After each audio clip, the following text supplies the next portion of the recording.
Hey, it's JJ Virgin, and welcome to the JJ Virgin Lifestyle Show, where I talk nutrition, exercise, mindset, and lifestyle with some of the coolest people in the world, and give you tips that you can put into fast action to uplevel your health so that you can go out there and live the big life you're meant to live. Now, today's show is all about the thyroid. And I know I've talked about this a bunch, but I got to tell you, I have some mind-blowing information today. Some important information on lab testing that is going to blow you away. Because if you are not taking these tests, which your doctor probably is not ordering, you could misdiagnose thyroid disease by a decade. Also, if you are on thyroid medication, we're going to share what some key nutrients you may be missing that could make your thyroid medication not work. So I have with me today the amazing Dr. Izabella Wentz. Now, Dr. Izabella Wentz is a pharmacist who has dedicated herself to addressing the root causes of autoimmune thyroid disease after being diagnosed with Hashimoto's thyroiditis in 2009. She's the author of the New York Times bestselling patient guide, Hashimoto's Thyroiditis Lifestyle Interventions for Finding and Treating the Root Cause, and is an ardent champion of incorporating lifestyle change and functional medicine into the treatment of autoimmune disease.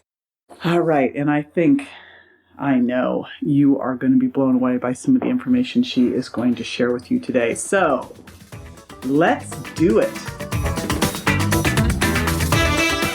I've got Izabella Wentz. Izabella, welcome to the show. I am so glad you're here with me today. Hey, JJ. It's so great to be here with you. Thank you for having me. Well, this is such a hot topic, and I love your take on it because, I've been working in weight loss for years and years and years.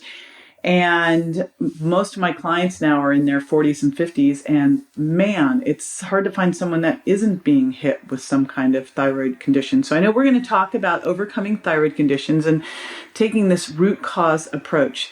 And this really seems to be, whenever I think of you and think of thyroid, it's you two go hand in hand. So I'd love to know how you got so interested in the thyroid. So JJ, your readers might not know, but I'm a pharmacist by training. And so I was actually never interested in the thyroid during pharmacy school. And after I graduated, I was working in psych, and I used to work with really complicated patients and help them optimize their medications. And so I actually did not become interested in the thyroid until I became diagnosed myself in 2009 after almost a decade of some pretty debilitating symptoms. And conventional medicine, which I'm trained in, didn't really have a lot of options and a lot of answers for me. So I really started to take the methods that I was using to help my patients with rare conditions to get myself better. So it wasn't until I became diagnosed with Hashimoto's myself with a thyroid condition that I became a thyroid expert / human guinea pig. And so often it starts with ourselves. And you just said, did I hear you right? Like you had a decade of struggle before you were diagnosed? I did. So it started in my freshman year of college. So I went from this bright-eyed and bushy-tailed, go-getter in high school and starting off college wanting to take on the world. And this was my pre-pharmacy in undergrad. And within the first year, I ended up with mono. And then after that, I was never quite right. So I was exhausted all the time. I went from sleeping for, 6 to 8 hours, jumping out of bed, to just being too tired to get out of bed for my 10 a.m. classes. I missed exams. There were times when I slept for 12 to 14 hours. And this kind of got worse. I eventually learned to study really effectively and still had somehow a bit of a life in college. And then I got accepted into pharmacy school, and I ended up then developing irritable bowel syndrome. And it was like every other year I started to have new symptoms. So Wow. Then I started getting acid reflux, carpal tunnel, hair loss, panic attacks. And it was like every year I was breaking down little by little, and I never fully recovered my energy levels that I had before starting college. So it seems like thyroid is so common and so underdiagnosed. And I'm wondering if a lot of that's just because people are missing the symptoms. So what are some of the most common symptoms of hypothyroidism? JJ, that's a really great point because symptoms of hypothyroidism are pretty nonspecific. Thyroid hormone receptors are present in every cell of the body. And it's very easy for a woman to come into her doctor's office and be told that she's just getting older, or that everybody feels stressed out and that's causing her symptoms, or that's just a part of being a normal mom. But, the biggest symptoms that people will complain about are going to be, first and foremost, fatigue. So you're going to be so tired. Your family members, your friends might think you're lazy, but you're just tired all the time. And normal everyday demands like going to work and doing things are just going to wear you out. The second biggest symptom that people complain about is weight gain.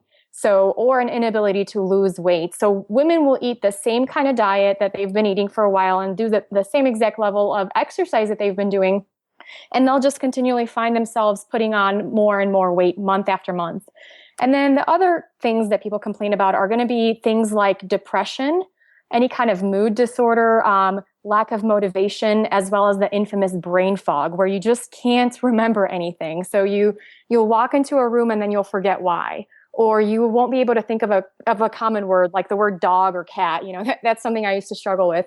And then the other symptoms that really let me know that a person is struggling with thyroid condition are going to be cold intolerance. So if you're the woman in your office that is wearing a sweater and everybody else is in a t-shirt, that could be an indication that you may have a thyroid condition. And some of the other things are going to be hair loss, joint pains, loss of the third eyebrow, any kind of digestive disorders, and just, an overall feeling of just feeling unwell or anxious. It seems so common. I've got a thyroid condition too. And I still remember over the course of a month, just the shift, and it was amazing. Fortunately, I've been teaching all the symptoms of thyroid disease for years. So I was like, oh, I know what this is. I was like, okay. But what do you think is the most common cause of hypothyroidism, and why is it so common now? One of the main causes of hypothyroidism in the Western world and in countries that add iodine to the salt supply, like the United States or Europe, most of Western Europe, is actually Hashimoto's thyroiditis. So this is an autoimmune attack that happens to impact the thyroid gland. And what's happening in Hashimoto's is basically our immune system begins to recognize the thyroid gland as a foreign invader and starts to attack it. So many times people will be told that they have a sluggish thyroid, but that's actually the furthest thing from the truth. Most of our thyroids are actually trying to work overtime, and they're just not able to keep up with the demand because our immune system is at war with them.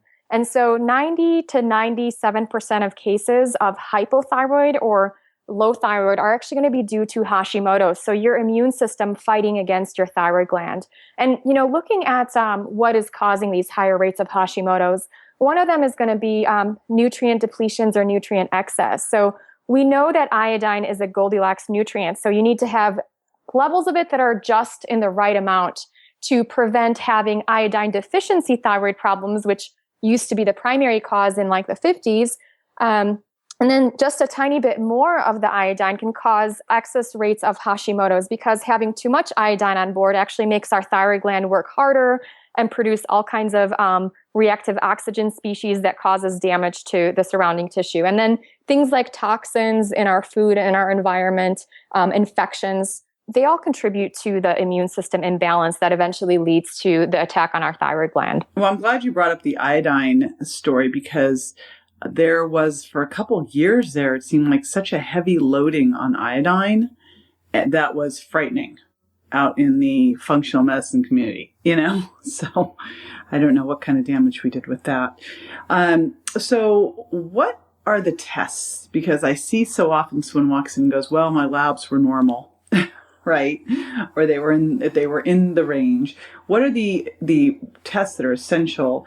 And what are the tests that are not being ordered that really need to be ordered?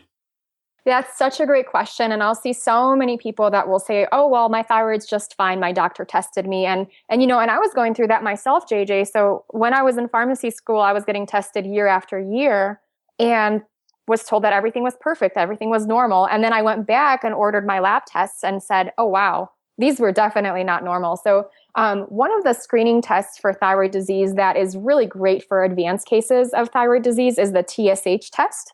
And this is the thyroid stimulating hormone. And it's actually a hormone that's not released by the thyroid, but it's a hormone that's released when the pituitary senses that our body has low levels of thyroid circulating.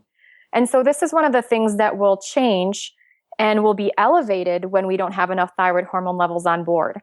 The problem with this test is, one, when doctors first established the normal reference range for this test, they actually put a bunch of people's blood, tested a bunch of people's blood, and some of these people actually had unknown thyroid disease. So this reference range was very lax, where they were saying, if your TSH is up to 10, you're considered normal. When in fact, a normal person without thyroid disease should have a TSH somewhere right around 1. And the other issue with this test is, for the first 10 to 20 years that a person has Hashimoto's, this TSH number might be still within the quote unquote normal reference range. And this may not change. So one of the earliest ways to test for thyroid dysfunction is to do testing on thyroid antibodies. So we talked about how the immune system is at war with our thyroid gland and Hashimoto's. When we test for these antibodies, we'll be able to tell whether that's the case or not. These antibodies may be detected for a decade before we see a change in the TSH screening test. And, just having these antibodies on board is going to give us a lot of the symptoms like the fatigue, like the weight gain, and like the anxiety, palpitations, and, some of the other mood kind of shifts that we see with Hashimoto's. Well, this is an important one to bring up because I got to tell you, one of the things I've heard, because I can't order labs, so I would have my clients go to their doctor to order the labs, and I'd ask for him to get a thyroid panel plus antibodies, and the doctors wouldn't get the antibody test if their thyroid panel was normal. So what you just said and is that's so silly. Yeah, it's like, well, wait a minute. This is the one you really need to be looking at. Now, the other thing that I've seen is, clients getting on thyroid medication, but they still don't feel right. So what's going on there? And that's a very, very common thing I see as a pharmacist too. In 2014 and 2013, Synthroid or synthetic thyroid was the number one prescribed medication in the entire United States. So that was the number one drug that was prescribed. And, some people do great on this medication. It's actually the identical version of one of the thyroid hormones we make known as T4. Most people, they're able to take this T4 and convert it to T3, which is the more active thyroid hormone. And this is what I think of it as our beautiful hair hormone, as our helping us lose weight hormone, helping us keep a good mood hormone. And that's going to be 4 times more active in the body than the T4. Now, on paper, this conversion should take place without any problems. But when we get into the real world, some people just don't convert that T4 from the Synthroid medication into the active T3 in their own bodies. So we often will find that those people will actually do better on like old school medications that have been around for a really long time and that were first isolated from the thyroid glands of animals. So these are going to be identical to the own thyroid hormones that we produce in our bodies. And they're going to have a combination of the T4 as well as the T3, which is our active, beautiful hair, helping me lose weight and helping me have great energy hormones. Yeah, I know those are the ones that I take, and they made a major difference. And what about, besides taking thyroid medication, if you've got a thyroid condition, what are some of the other things that you could do to take an integrated approach to making yourself better? And JJ, this is why I love your work so much, because one of the biggest triggers in people with Hashimoto's and thyroid conditions is going to be food. So looking at balancing their blood sugar. And I know that you preach this all the time, but balancing blood sugar is going to be one of the very first things you can do to help yourself feel better. So, making sure that you're getting enough proteins and fats within your day and that you're not doing a lot of carbohydrates, even things like excess fruit can be problematic. Whenever we have blood sugar swings, this actually weakens the thyroid gland and it weakens the immune system and results in more of an attack on the thyroid gland. And so that's one of the very first things I recommend. And so the other thing is looking at food sensitivities. And I know this is really big for you in the Virgin diet as well. Yes. So, gluten-free diet can make a tremendous difference in how a woman with Hashimoto's and with a thyroid condition feels. I surveyed 2,232 of my readers, and 88% of them said that they felt better gluten-free. So the results that we saw with that was better mood, losing weight, reducing the antibodies, which measure how aggressive the attack is on the thyroid gland.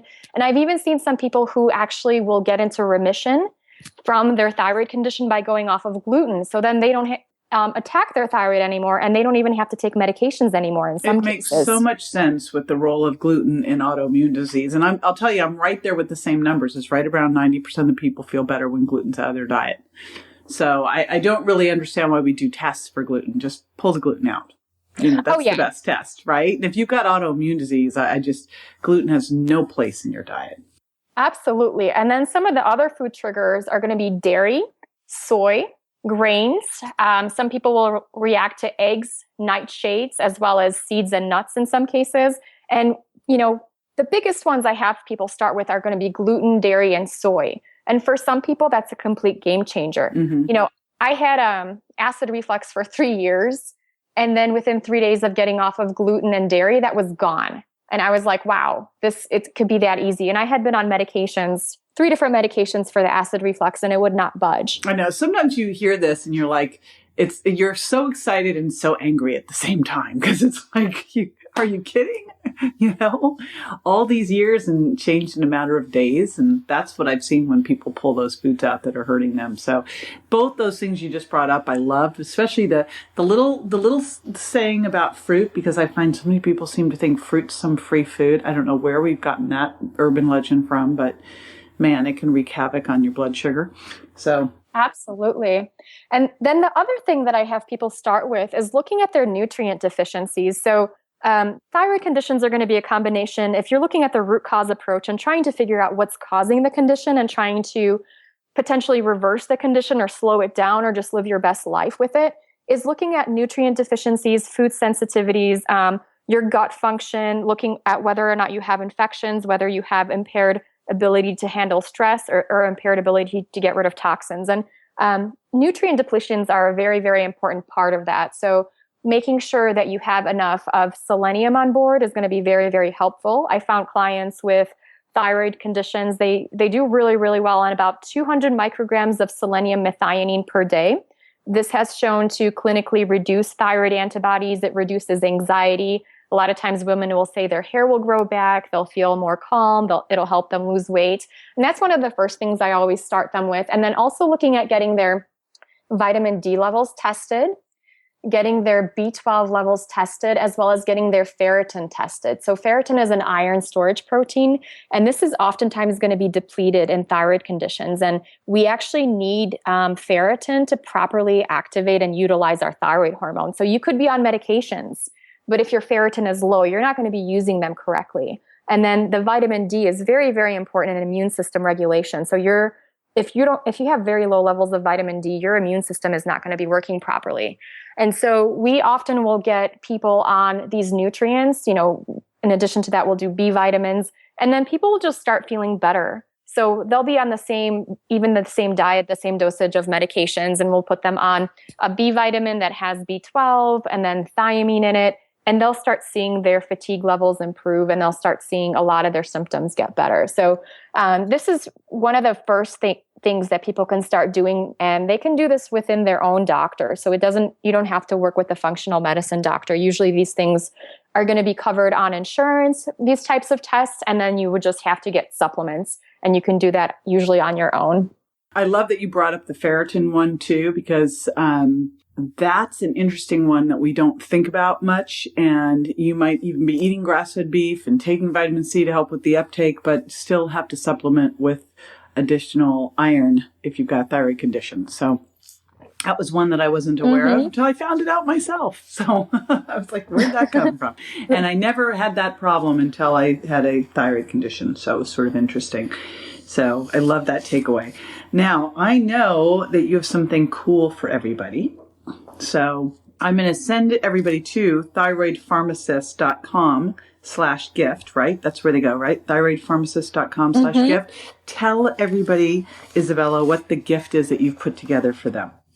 So the gift actually has a digestion and depletions chapter. So it'll go over all of the nutrient depletions that people with thyroid conditions will have.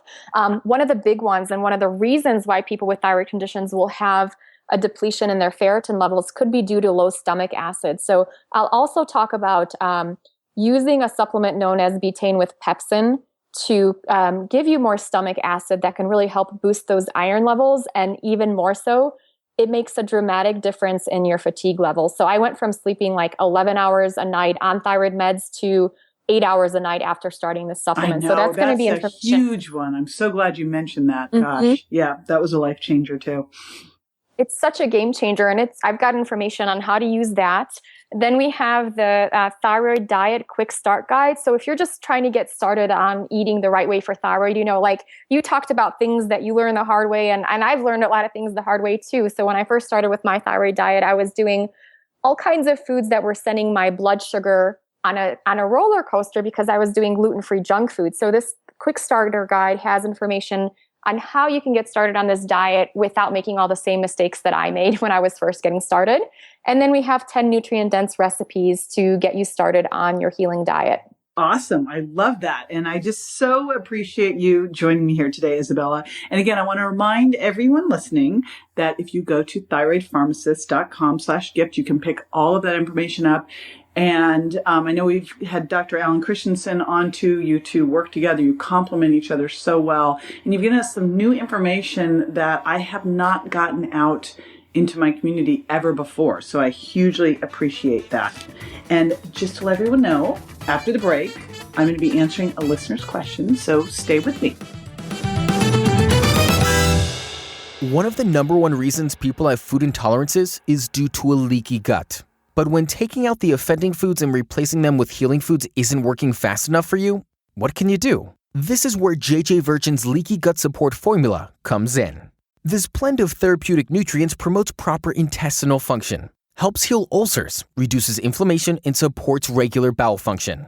If you're struggling with gas and bloating, food intolerances, or any other digestive unrest, visit jjvirgin.com/products today and give JJ's Leaky Gut Support a try. Welcome back. This is the time where I answer a listener's question, and today's question is so important, and it comes from Jessica. Hi, my name is Jessica Field. I just bought your book, The Virgin Diet. I'm 36 years old and I have about 150 pounds to lose. I was wondering if you could offer me any advice on how to be successful on your program. To be honest, I've failed so many times before that I just really don't want to fail again, and I really want this to be my year. Obviously, I feel very embarrassed about myself. Going to work is very hard. I work as a nurse in the NICU, and I just lack confidence. And I know a lot of it is based on my appearance, and I don't want to be that person anymore. So any words of advice, words of wisdom, I would really appreciate. Thank you so much. So, how do you ensure your success on a program? It really comes down to, and I heard this early on in my career, and I thought that is the greatest statement, is it's not the how, it's the why. Sure, it's important how you do this, of course, but behind that is your big why. Why, Jessica, now? Why are you doing this? You say you've tried this so many times and you've failed so many times. So what can we do to make this different? I mean, obviously the important thing is that you're following a program that really works. You're following the right set of rules, but that's only a piece of it. The biggest piece of it is really what's going on, not so much at the end of the fork, but between your ears. And really, where are you coming from that's going to motivate you through the tough times? Because there will always be tough times, whether it's what you're choosing to eat or how you exercise or your sleep or how you're living your life. So the first step of this is really getting to this point of believing, of knowing that you right now, Jessica, are awesome. You're fantastic in everything that you do, because you said, I don't feel confident, I don't feel good about myself. Well, when you don't feel confident, you don't feel good about yourself, it's really a catch-22. Then you don't take great care of yourself. Then you don't take great care of yourself and you feel less confident, and it becomes this really bad downward spiral. Let's start now knowing, look who you are. You're an ICU nurse. My son was in the ICU. I bow down to you. So first off, you are good enough. You're amazing right now. Now all we're going to do is help you get even more so, have more energy, have confidence, have more confidence. So start knowing that you're worthy, that you are worth it. And then let's get this big goal. Let's start taking you from where you are now to where you want to be. What does that look like for you, Jessica? What is your life going to be like when you've dropped the 150 pounds? And anyone listening, whether it's 10 pounds, 20 pounds, or you're in pain or low energy, what does this life look like where you're going? Because you're very clear about what it feels like to be where you are right now. But I want to take you to where you want to go. And I want you to live there, be there now. What does that feel like? Get so clear on what that looks like. You being able to work a 12-hour shift with boundless energy and then come off and be fine. Having an amazing partner who you feel totally comfortable with. Going out and pursuing a higher level in your career, being able to run around with your kids, whatever those things are, what do those look like for you? Lock them in, make them real to yourself, visualize them. This is what you need to hold on to, and then you set your very specific goals of how much weight do you want to lose, and then you take it down to your action steps. Okay, so what does that mean? So let's say whether you're starting with the sugar impact diet or the virgin diet, you're dialing that in right now. And you're going to work that program. You're going to start with your assessment. You're going to go through the reset part of it. You're going to figure out your personal discovery process to design the diet that works for you.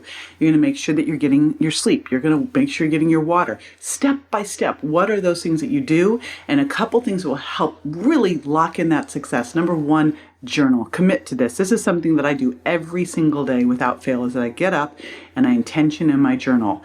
Not just the whys and the big dreams, but also those action steps, those very specifics of what I'm going to do to make that happen. Hugely important. And then get an accountability partner. Get someone who's going to support you to be your best self in a very positive, kind, loving way. But tough love. They're not going to let you off the hook if you go, I went and lost it. They're, on cookies. They're going to pull you back in. So find a great accountability partner or support community and start that journaling. And then please, please, please share your success with us at my Facebook community at JJ Virgin Fan Club. This is why me and my team do what we do. When I heard your story, I was like, I just wanted to reach through the computer and just give you a big hug and tell you you can do this. But again, it starts with knowing that you right now, Jessica, are awesome. You're worth it. You're worthy. Now, if you'd like to submit a question, just go to jjvirgin.com/ask and you can leave me a voicemail, and I love hearing from you. And one more way I'd love to hear from you, I would hugely appreciate it if you could jump on Stitcher or iTunes and leave a review for me. It helps a bunch. And be sure to subscribe and share the show with your friends. This is JJ Virgin signing off and reminding you that you are worthy. Dare to live a life that matters.